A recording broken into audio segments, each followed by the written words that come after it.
Oh.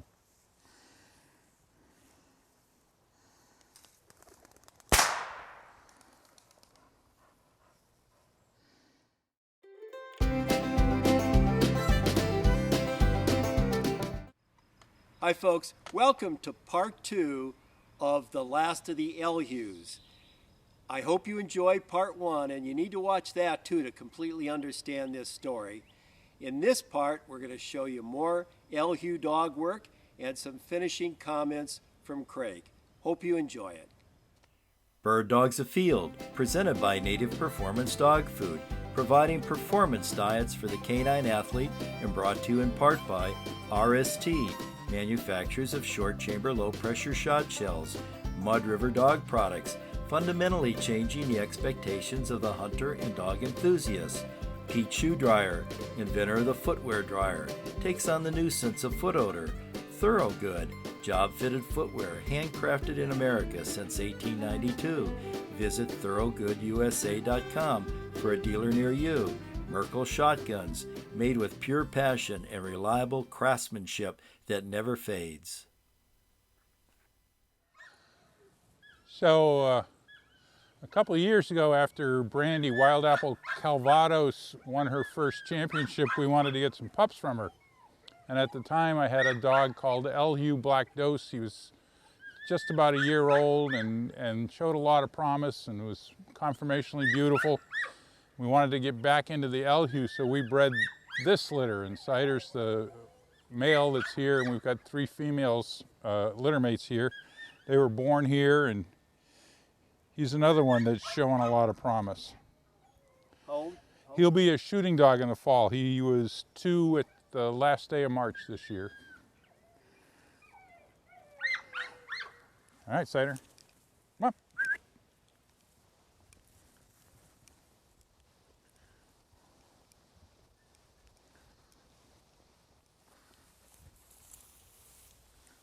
All right, go on.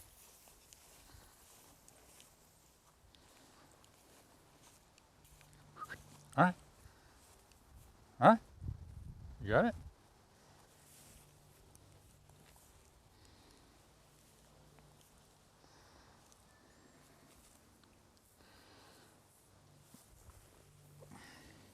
Oh. Trying to keep the deer flies off him. Walk up towards the bird, Brian.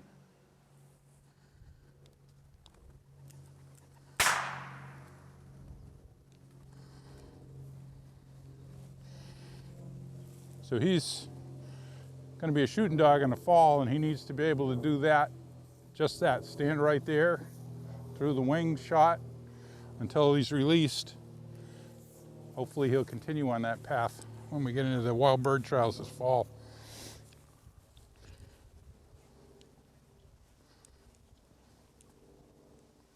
He doesn't really need me saying anything, but it's force of habit that I woe him. Oop.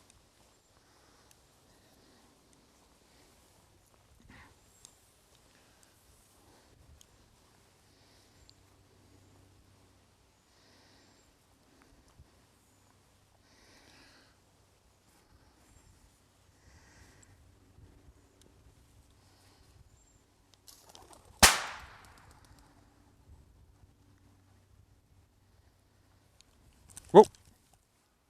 I didn't tell you to go yet. I didn't tell you to go yet. Good boy.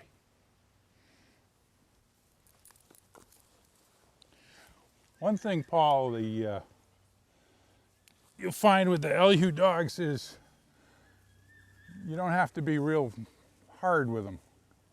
They take to training. They're very intelligent. Corrections, except for maybe Peppa, the orange one, are usually pretty gentle. And that's because that's all we need. If we need more, we can do it, but this dog has never really been forced to be broke. He just sort of got there naturally. And you saw that little Lizzie dog, the snake dancer dog, she's the same way. I've hardly put any pressure on her at all to be steady to wing and shot, and she's almost there, and she's just a puppy. She's a whole year younger than this dog. You're a good boy, huh?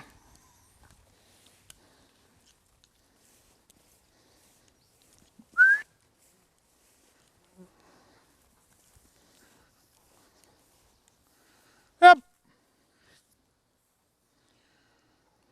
All right.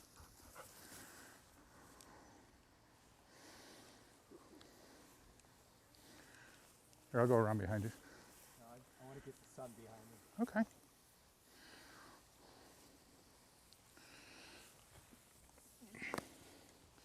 You want to go right in close to, he's not going anywhere.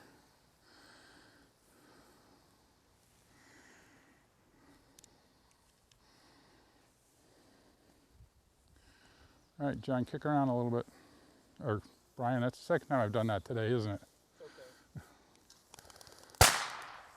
My helper before Brian's name was John. I had John for 3 summers. I'm still getting used to Brian. You're a good boy, huh? Come on. One little thing, Paul, while we're right here. If you noticed, Cider kind of slinks around a little bit when he's looking for birds and stops at places where he's found birds before.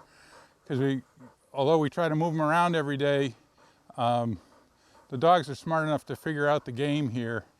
So he's ready to move on to wild birds. He's had 2 good hunting seasons. His owner shot a lot of birds for him last year, and he's about figured out the pigeon game, so we'll move him on next week when we start going to the woods.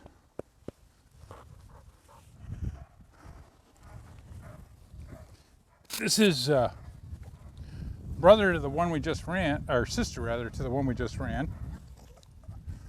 Oh. Wild Apple Siri. She's had a really, really good Derby year, starting with placements on quail and wild birds last fall, and then a bunch of quail placements this spring for her owner, Eric Rizza down in Massachusetts. She's watching the pigeons fly around. She's a little higher power than Cider, at least here in the yard, as you'll see. All right. Come on.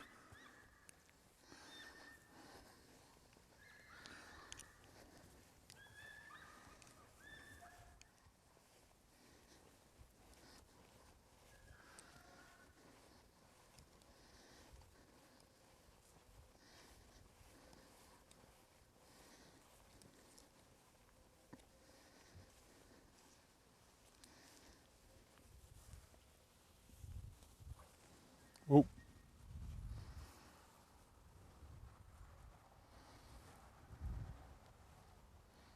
Just kick around a little bit. Whoa, whoa, whoa, whoa. As I was saying earlier, Paul, here in the bird field, they pretty much know the game. They don't run like they do in a trial or when we're hunting. But that's good because we got them under control and we get to accomplish what we need to accomplish. You're a good girl. Come on.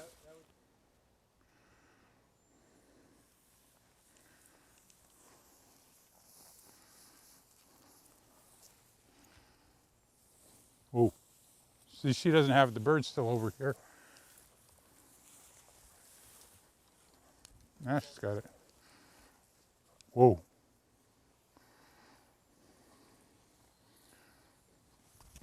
Whoa.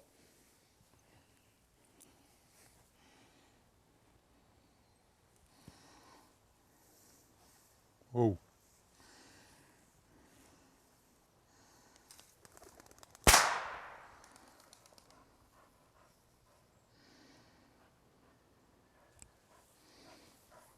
right, good girl. Come on. Folks, just a quick break for a short message from one of our sponsors. Then we'll be right back with more The Last of the Elhews. Hi folks, you know, if you have a new puppy, you need to be very, very attentive as to what you're feeding that puppy. Native Puppy Level 3 is what you need. It's a great start for your pup. None of the unwanted grains like soy, wheat, corn are in there. So Puppy Level 3, and then from there you go on to the Native Level 2, 3, or 4, whatever fits your schedule. Check it out. Puppy Level 3 for your puppy.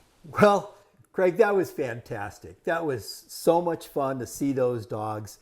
I can tell that the Elhew bloodline is in good hands here. Just give me a little commentary about what we just saw. Well, you wanted to see some Elhew dogs. Unfortunately, we have just about every dog in the kennel has some Elhew connection. The first three we saw were from two different litters by Charlie Elhew Snake Charm. And the first dog we saw is Elhew Snakewood. He's actually my personal dog. I bought him from Mel out of one of the litters she had. Just because I am so high on Charlie, I wanted to be sure to have some of that for myself in the long term. Sure. And you know, he's done terrific. He had a derby placement last year on Wild Birds as a puppy. He has I don't know, half a dozen or more puppy placements. The most impressive of which was out in Michigan this spring. I ran him in the Grand National Grouse Puppy Classic with 18 other dogs, and they placed 4 dogs. 3 of the dogs they placed were setters by the same Ponderosa Mac dog, who's a very nice dog, and Kobe took second place in that stake. And their puppy course is big open grounds, and the dog really has to show well, and he did. So out there where setters still rule the woods, we were able to sneak in with our Elhew Snakewood dog. And he actually had a woodcock find right at the end of his half hour. Oh, wonderful. So Wonderful. that impressed everybody. And as you saw, he's a big, rugged male, and you know, conformationally correct. Stands real straight and tall, like all the dogs we just worked. Sure. He's also my house dog, so he's got an off switch. That little lemon dog that we ran third, Peppa, her off switch is a little harder to find, but you know, they're all different. But what you see is 2 different litters of Charlie puppies. The Kobe Snakewood is from a breeding Mel did. His mother's name is Elhew Danner. She's a dog I had as a puppy for briefly and really liked. And then, ironically, the other litter, it was bred AI from Charlie by a gentleman in Illinois who owned a sister littermate to my first Elhew dog. And we had great success breeding my dog Elhew Liebesscharner. Bob named her, I didn't. German beer. And to Why Not Ace, who was a dog over in Maine who was a phenom as a derby and won 2 amateur championships on Wild Birds as a derby. So the gentleman in Illinois bred to Ace too.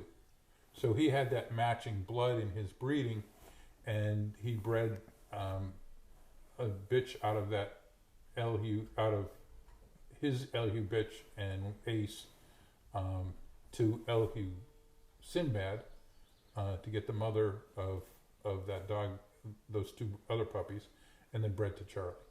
And so it was an interesting connection. Lizzie belongs to a customer, and Peppa the orange dog belongs to me. So that's another one that I'm looking forward to in the future. Good. So they're interesting. They want a point. They're, except for the Peppa a little bit, they really, you know, they're interested in the birds once they're flushed, but they're really interested in the birds when they point. and that's a great attribute to have. Makes them easy to work with. You're not fighting them all the time to get them to stand. Yep. They have so much natural ability. They make me look good. And we all need all the help we can get, and I'm no exception to that rule. So, so we've got those 3 Charlie puppies, and then the last 2 we worked are Cider and Iris. They belong to customers as well, but they're a litter we whelped here with a Elhew dog that I owned, Elhew Black Dose, and our 2-time champion Wild Apple Calvados as the dam.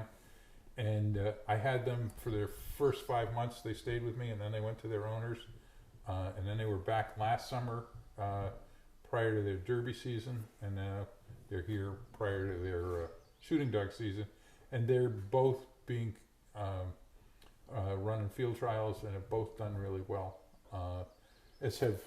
We got a couple more from that litter here as well, and so that gives us a core of very heavily related Elhew dogs, but it also gives us enough separation that we can do some breeding in the future with those the Dose dogs and the Charlie dogs, and see what we can get going forward. So we're really looking forward to that. It's interesting how precocious they can be. The little Lizzie dog, the second dog we ran, she's almost broke, and that's just her. I mean, her owner didn't Naturally. Yeah. Yeah. I mean, her owner didn't put any pressure on her. Yeah. I haven't had to put any pressure on her. The first bird I flushed for her last summer as a puppy, she was 4 months old. She goes out, she points it, flush the bird. I'm standing there waiting for her to chase it, and she just watched it fly away. Beautiful thing. Yeah. Now, that's not to say that she's not going to make mistakes. She's not going to, when we start dropping birds over in the fall, that she's not going to, get excited and do things that look like more like her age. But, to have that already, good foundation. Makes it all good for the future, and it breeds on. Yeah. That precociousness, Yeah. you can just see it in Charlie, you can see it in Kobe and Lizzie, and then Cider. I mean, they're just so precocious. They want to handle, they want to be with you, and then they've got great noses. I mean, if you noticed the some of the times the dogs were pointing birds from 30, 40, 50 feet away. Yeah. And now pigeons have a lot of scent to them, but that's exceptional. Yeah. Well, Craig, that's fantastic. It looks to me like the Elhew bloodline is in good shape and in good hands. That's for sure. And I think that's wonderful. Craig, before we wrap it up, what's really exciting too is that you've recently come out with a book. Tell me quickly about it.